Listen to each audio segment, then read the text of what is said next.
Iepriekšējā video es tev parādīju savu AI aģentu Samantu, kas ir mana personīgā asistente, un tagad es tev ātri parādīšu, kā viņa darbojās. Viņa ir pieslēgta pie Telegram bota, un katru reizi, kad ienāk kaut kāda Telegram ziņa, viņa saprot, vai nu tas ir kaut kāds audio fails, teiksim, ierunāta ziņa, vai tas ir teksta veidā, un attiecīgi iet vienu vai otru ceļu.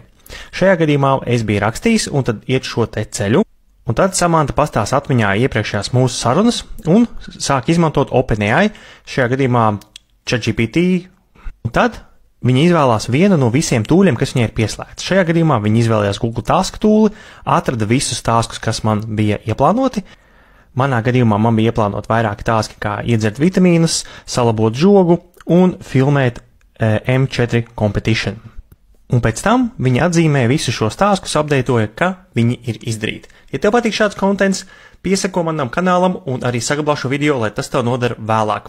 Visi video būs par AI aģentiem, LLMiem un pārējām lietām, kas ir saistītas ar mākslīgo intelektu.